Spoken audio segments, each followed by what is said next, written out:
義妹の自己中心的な行動に振り回され続けた義父は頭を抱えた。義妹のせいで私たち夫婦や義父が振り回されるのは今に始まったことではないが、さすがに子供を放置して義父のお金を盗んで遊び回るのはどうだろうか。義妹をどうやって更生させるか話し合っていると、外の天候が悪化してニュースでは警報級の強風や竜巻に注意と言っている。そんな中、おじいちゃん、助けて。家が燃えてるの。私のせいで。義妹の娘たち、私にとって姪にあたる二人がすすだらけになってやってきた。姪姉妹のせいで火事ってこと？私が母親なら説明しなさい、と厳しく問い詰めるだろう。すると、義父が姪たちに向かって腕を振り上げた。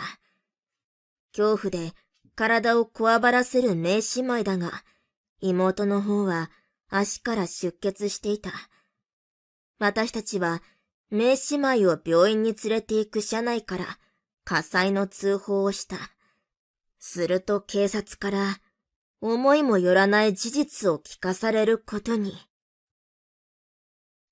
私と夫は共に40代半ばの夫婦だ。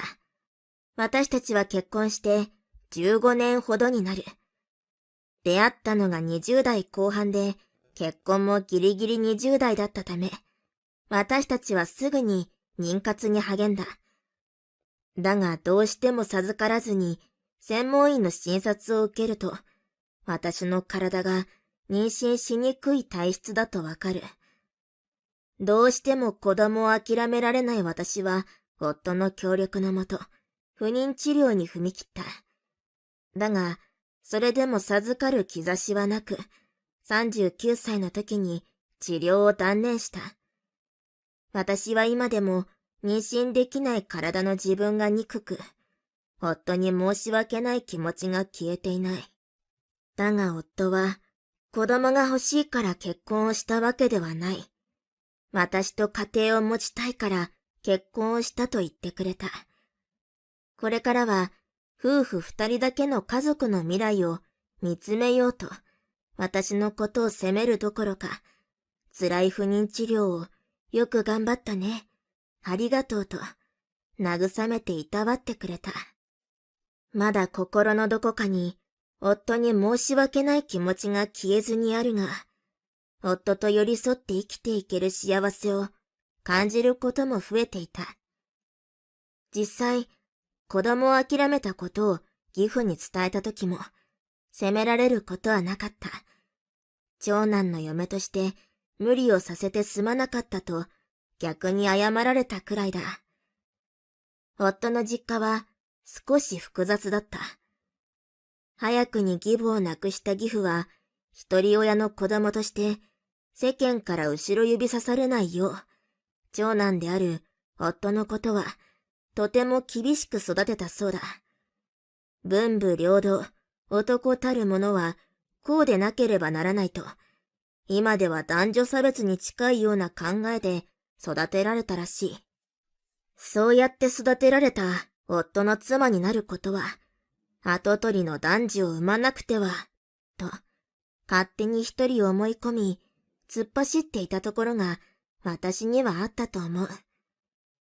実際の夫は厳しく育てられた割には柔軟な思考の人で、古風な考えの義父に育てられたにしては、今時の考えをする人だ。義父も時代の流れを感じたようで、最近は考えを改めるようにはしているらしい。そんなこともあり、子供のいない夫婦がいたっていい。不肖の息子を頼むと頭を下げられた。私から見た夫は申し分ないくらいできた夫だと思う。だが義父から見ればいつまで経っても心配でならない息子らしい。厳しい義父と聞いていたが、私の目にはただの小煩悩な義父に見えた。義父の可愛い一面を知れたことで、私たちと義父の絆が深まり、よく連絡を取るようになった。夫を厳しく立派に育て上げた義父だが、夫の妹、義妹の育て方を間違えたと義父は言う。女の子はいずれ結婚して家庭に入るのだから、特別な学問の必要はない。むしろ、旦那側の親族に可愛がられるような気立てのいい女性に育ってくれればいいと、かなり甘やかしたそうだ。義父に甘やかされて育った義妹は、確かに男にこびる手腕のレベルは上がったが、人格は3歳児止まりで、移り変わっていく世間の流れに乗れず、古い考えのままだった。そのくせ、低層観念というものが欠落しているという矛盾。その都合のいいだらしなさが、後々、義妹自身が追い込まれることになるのだが、それはもう少し先の話なので、今は一旦置いておく。義妹はどうやれば義父が甘やかしてくれるかを、かなり幼い頃から理解したらしく、小学生の頃は義父にべったりだった。中学になると、その対象は他の男へと変わり、高校生になると、つつもたせ的なやばいことをしたりして、幾度となく警察の厄介になっていた。さすがに義父も、その時ばかりは義妹を厳しく叱ったらしい。義父に怒られたことがない義妹は、ショックでしばらくはおとなしくしていた時に、義妹の今の旦那と知り合い、授かり婚をしたのは19歳の時だった。義父は男あさりが盛んな義妹が唯一長く続いた相手だった義妹の旦那をえらく買い、はらませてしまったことへの怒りは別にして、結婚に関しては思っていたよりあっさりと許したらしい。義父も夫も子供を持ち、家庭を得れば、義妹の恥知らずな遊びも落ち着くはずだと思ったそうだ。その思惑通り、女の子を出産してからは、それなりに子育てに奮闘していたらしい。という話を一通り、結婚前に夫から聞かされていた。私は義妹が出産や育児の先輩で、そういった人が近くにいると心強いと感じていた。ところが、私が自然妊娠がなかなかできず、不妊治療に踏み切ったことを知った義妹の態度が表変した。不妊治療って、今から受けるんですけど、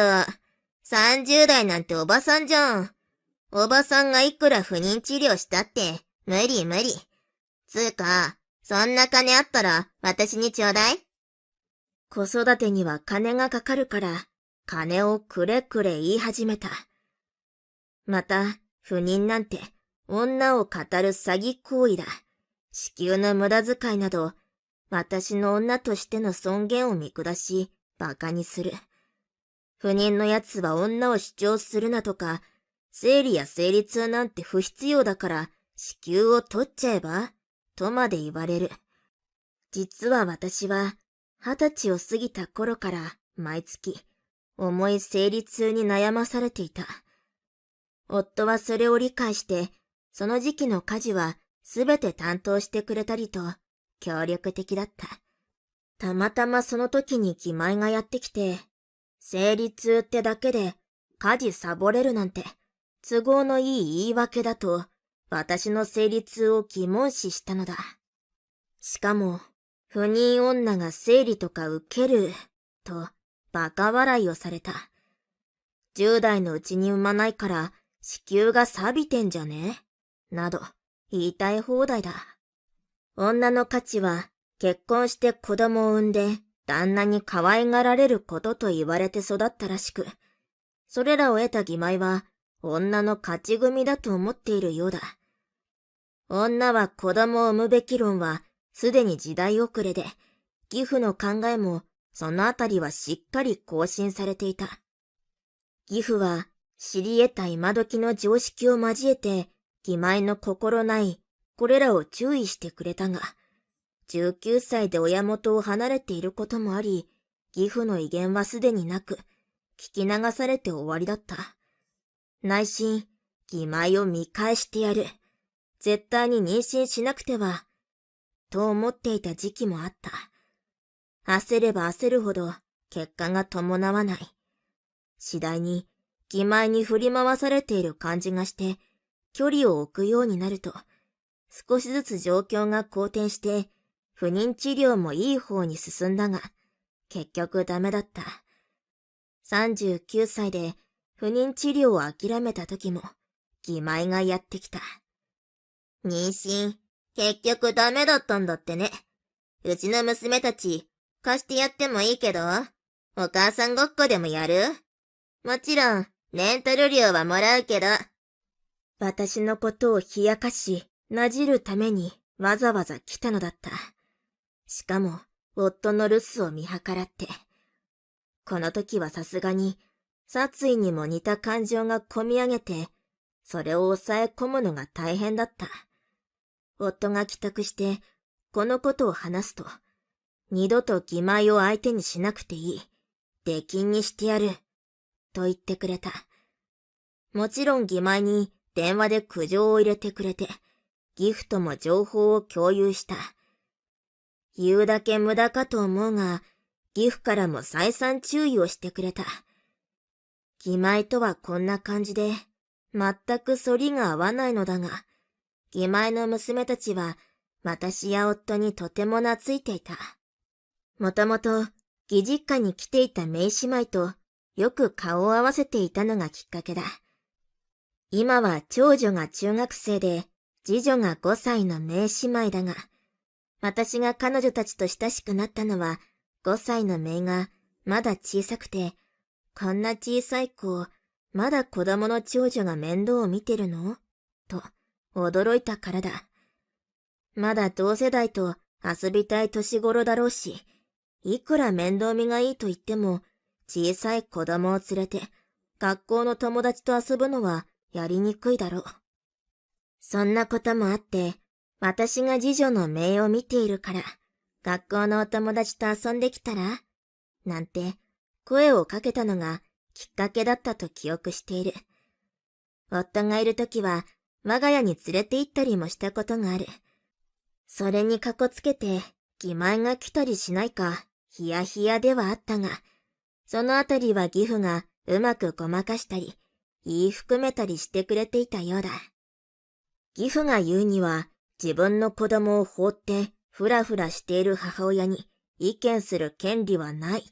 とのことだ。そんな感じで、名姉妹とはとても良好な関係だ。義妹が絡んでこなくなり、平穏な日々を過ごしていたある日、私は夫から義妹が離婚したことを聞かされた。離婚を切り出したのは義妹の旦那だったらしい。もともと冷め切った夫婦生活だったようだ。一時は次女が生まれて持ち直すかと思われたが、その次女が実は義妹の旦那の子ではなかったと判明したらしい。義妹は長女が幼稚園に通うようになると、長女がいない時間に出会い系アプリにはまり、男あさりの悪い癖が再発した。養育費などがかさみ、義妹の旦那の稼ぎでは、義妹を満足させられる贅沢ができず、我慢を強いられ続けた義妹の不満が爆発。その満たされない欲求を出会い系で知り合う男たちにぶつけていた。贅沢を得るために肉体関係を結び続けたので、5歳の姪がどの男との間にできた子かわからないらしい。義妹の旦那は彼女が男遊びが盛んなことは結婚前から分かっていたことなので、ある程度は見逃していたところがあるが、次女が義妹と旦那の子でないと知っていながら黙っていたことに、彼は大激怒した。ある程度のハメ外しは多めに見るが、嘘だけはつくなというのが、授かり婚をする時の約束だったらしい。結局、その約束を幾度となく破っていた義妹だが、義妹の旦那はなし崩し的に見て見ぬふりをし続けていた。それは娘のためと思ってのことだったが、義前は自分は何をしても許される女だと勘違いをしたのだ。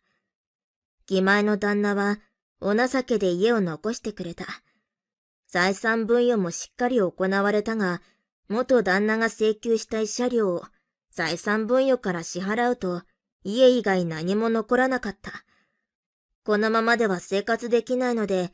義前は義父に金の無心をしたが、離婚の理由がひどすぎて、さすがの義父も今度ばかりは義前をかばいきれずに厳しく叱責する。不特定多数の男と楽しめと育てた覚えはない。不死だらな女は我が家の恥さらしだ。バカ娘。義実家には入れずに、そのまま外に追い出したそうだ。あんたの孫も含むのに、鬼じじい。近所中に響き渡る大声で悪態をついたので、義前の離婚やその理由が近所に知れ渡ってしまった。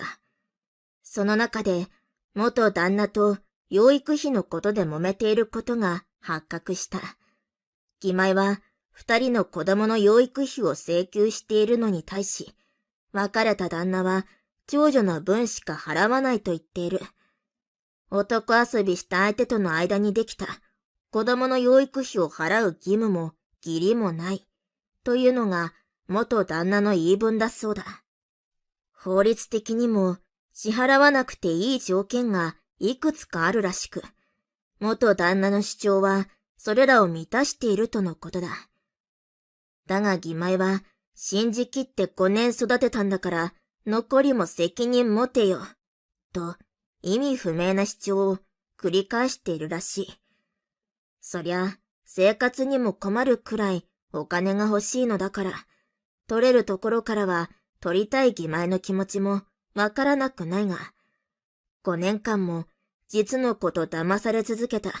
元旦那の気持ちを考えると、そうも言っていられない。とても難しいところだけど、今回は義前が全面的に悪いので、義前の方が折れるなりするのが筋のような気がする。とはいえ、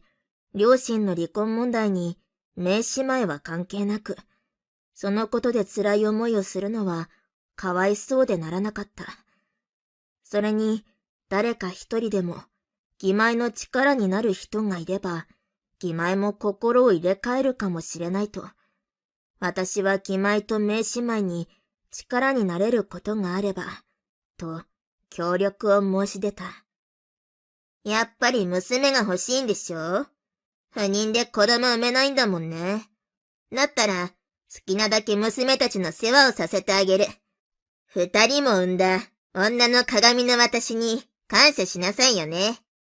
義前は感謝すらなく、私に名姉妹を押し付けた。私としても放置される名姉妹を無視できず、義前の言いなりのようになっていくのは悔しい。しかし、人の命に関わることと思うと、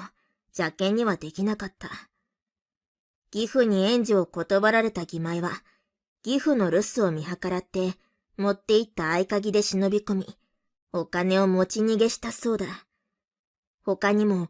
金目になりそうなものを持ち出し監禁した。義父も、姪たちのことを思うと、大ごとにしたくないと、持ち出されたお金や貴金属類の被害を警察に出すことはなかった。ところが、手に入れたお金を、義前は姪たちとの生活費に充てず、義前が遊んで散財してしまう。それを知った義父は、義実家の鍵を全部取り替えて、義前が二度と留守中に忍び込めないようにした。当然、そうなると義父への被害は止まったが、その後、あんな事件が起こるとは思いもしなかった。ある日、義父に呼び出されて、私たち夫婦は義実家にいた。義父は何とか義前を更生させようと、知り合いのスーパーのレジ打ちのパートに雇ってもらえるよう話をつけたらしい。だが女性は働かずに家庭に入るのが常識と教えたのは義父だと言い返されて、義妹を何とか働かせようとした作戦は失敗する。30過ぎの娘に今更お金とは、働いた対価だと教えなくてはならないとは、と頭を抱える義父。こういう時だけ義父の時代遅れのしつけの効果が出てしまっていた。というより、義妹は働かない理由を義父になすりつけているようにしか思えない。義妹だけならすでに成人済みなので放置する手段もあるが、名姉妹はそういうわけにはいかない。名姉妹を義実家で預かれば、漏れなく義妹もついてきて帰省するに決まっている。どうしたものか、と、義父や夫と今後のことを話し合うが、これといった明暗が浮かばないまま、時間だけが過ぎていった。夫と車で家を出るときは晴天だったが、私たちの心中を察したかのように天気が崩れて、いつの間にか強風に雨まで追加されていた。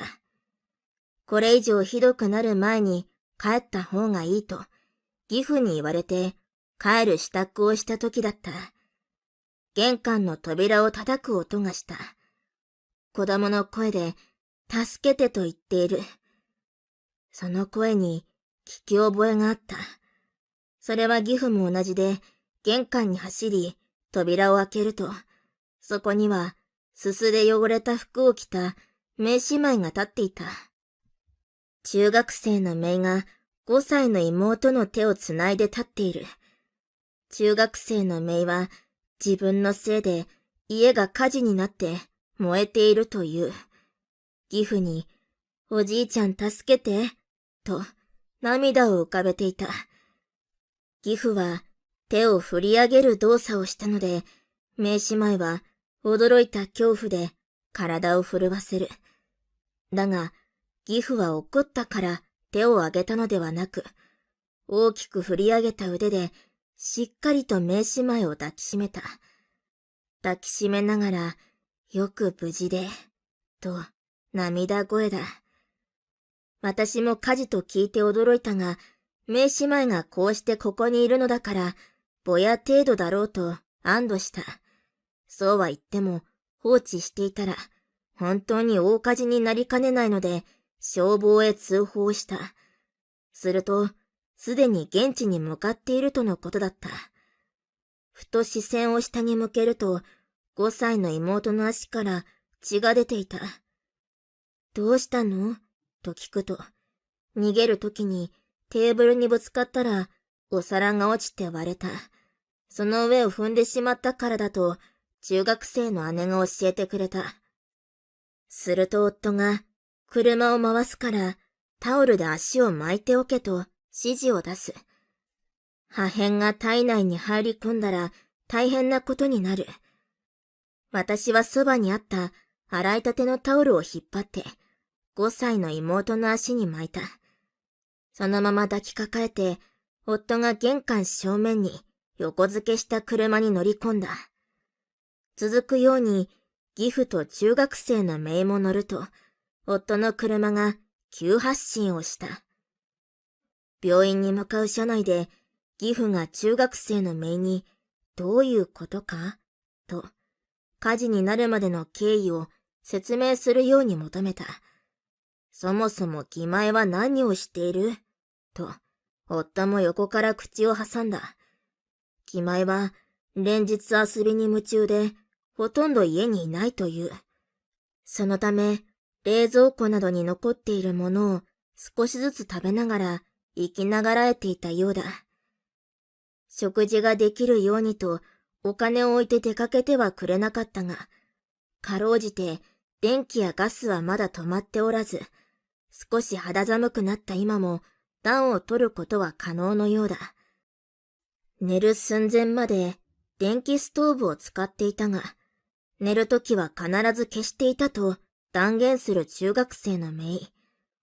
これは習慣として癖になっているから、消し忘れは絶対にないと言い切る。しかし、何か焦げる匂いがしたので目を覚ますと、消したはずの電気ストーブがつけっぱなしで、しかも毛布の端が電気ストーブと接触し、発火していたのだ。火が毛布に移ってからの燃え広がりは早かった。妹を起こして逃げるのが精一杯だったと涙ながらに話してくれた。目が覚めたら家が火事になっていた。どんなに怖かっただろう。どんなに驚いただろう。中学生だってまだ子供だ。自分一人が避難するのだって大変なのに、5歳の妹を起こして連れ出すなんて。私は中学生の姪に、偉いね、頑張ったね、といたわった。ただ、私の腕の中には5歳の姪がいたので、抱きしめてあげられなかったのが悔やまれる。本当は力いっぱい抱きしめてあげたかった。しばらくして警察の方から義妹宅の火事の消火活動が終了したと連絡が来た。家に住んでいるのは義妹と2人の娘で間違いないか。娘2人は叔母である私が保護しているで間違いないか。娘2人の母親、義妹の居場所を知らないか、などの質問と確認を受けた。私は名姉妹に義妹の居場所に心当たりがないか確認をしたが、名姉妹は無言で首を横に振る。その表情からも本当に知らないようだった。警察にそう伝えると、警察の方でも捜索をするので、連絡が来たら警察署に来るように伝えるよう言われた。病院で5歳の姪の治療中、体内に割れた皿の破片が入った形跡はないと言われて、私たち夫婦や義父は安堵する。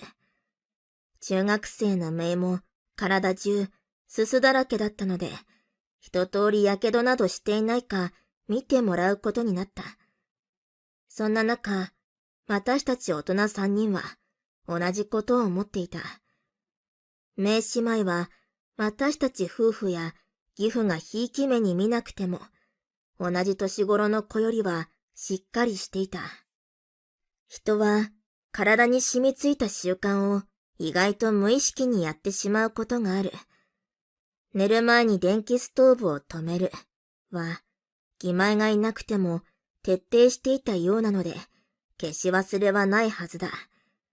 記憶違いで、実は消し忘れもないに等しい。なぜなら、中学生の姪は妹を寝かしつけてから目を閉じたので、もし消し忘れていたら、薄暗い部屋の中、電気ストーブの明かりで気づくはずである。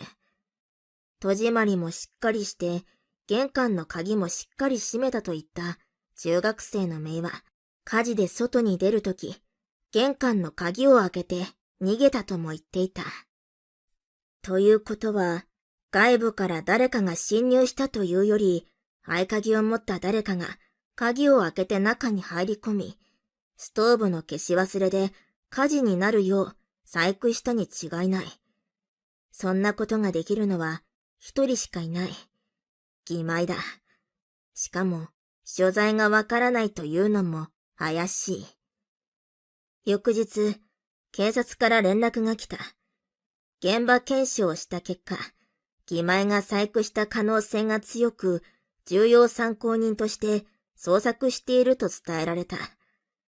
連絡があれば、かばうことなく出頭させるようにと、前日とは違い、厳しい口調で連絡が来た。すでに周辺の防犯カメラなどから、犯行時間なども特定できているらしい。重要参考人と言ってくれたが、限りなく、義妹が黒で放火犯なのだろう、と私は感じた。それは夫も義父も同じようで、義父に至っては、どうしてこうなったと頭を抱えている。放火は罪が重い。たとえ死者が出なくても、人が住んでいる家に放火すれば、一般的な殺人と同等の罪になる。ただ今回は、義妹が直接火をつけたわけではなく、火事になるよう細工したので、その辺がどうなるかわからない。それでも私は罰金程度で済むわけがないと思っていた。姪たちが寝ている部屋に細工をしたのだ。とても悪質で恋の殺意があったと思うからだ。義妹が別れた旦那からもらった持ち家は中古で、かなり年季の入った家だが、住み始めた当初はまだ今ほど密集した住宅地ではなかった。近年、開発が進み、周辺に分譲住宅が建つようになった。そのため、個人宅でも防犯カメラを設置する家も増え、住民の協力により防犯カメラ映像が集まった。義妹の細かい行動まで丸分かりで言い逃れできないほどの証拠が集まったらしい。ただ幸いなことに、義妹と姪たちが住んでいた家の両隣はまだ骨組みだけの状態で柱は焼けてしまったが、人の命が脅かされることはなかった。向かいの家とは道路の幅が広く、こちらは火事の被害を全く受けなかったようだ。無関係な人を巻き込まずに済んでよかったと思う。義妹のとんでもない行動のせいで、私たちは一夜にして重い十字架を背負わされるところだったのだ。今の時代、どこから身内の情報が出回るかわからない。そのことを考えると背筋がゾクッとする。その日の午後、再び警察から連絡が来た。在住県の主要都市のとある駅で、男と一緒にいる義妹を発見して職質をかけたが逃亡した。その際、対応した女性警官を突き飛ばしたらしく、公務執行妨害で現行犯逮捕となったそうだ。管轄の警察署に連行され、事情聴取を受けた義妹だが、はじめは知らないの一点張りから弁護士が来るまで話したくないと黙秘を貫く。対応に当たった刑事から優秀な弁護士を雇わないと罪逃れは難しいとか、優秀な弁護士ほど金がかかるし、国選弁護人はタダだが、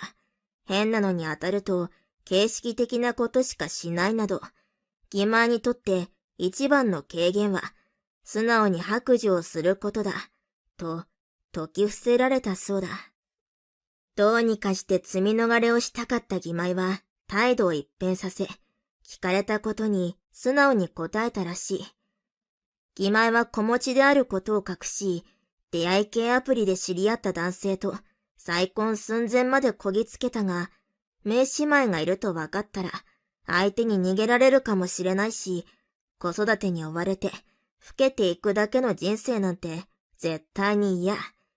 邪魔でしかない姪姉妹をどうにかしてこの世からいなくなってもらわなくては、と思って思いついたのが今回の事件だった。姪たちが寝静まるのを近くで見張って、頃合いを見て静かに自宅に忍び込み、ストーブと毛布を接触させた。その結果、どうなるか分かった上でやったと、はっきり言ったのだ。子供なんて邪魔なだけ。いつもつきまとって、何一つ一人でできないから手がかかるし、子供なんて産むんじゃなかった。子供がいる女は勝ち組と言っていた義妹の本音が聞けたような気がした。私に喧嘩売るような態度も、実は夫婦二人だけの暮らしをしている私たちが羨ましかったのかもしれない。だからといって、誰かを傷つけるようなことを言っていい理由にはならない。この世からいなくなることを望まなくても、相談をしてくれたら罪を犯さずに済んだはずなのに。散々、義妹から痛い目に遭わされてきたのに、懲りない奴と言われそうだけど、私は誰かを傷つける側になるくらいなら、傷つけられる側でいいと思う。誰かを傷つけても自分が虚しくなるだけだから。義妹が空回りばかりしてしまうのも、物の頼み方を知らなかったからかもしれない。どんな理由があっても、命を奪おうと行動を起こすことに同情の余地はないけど。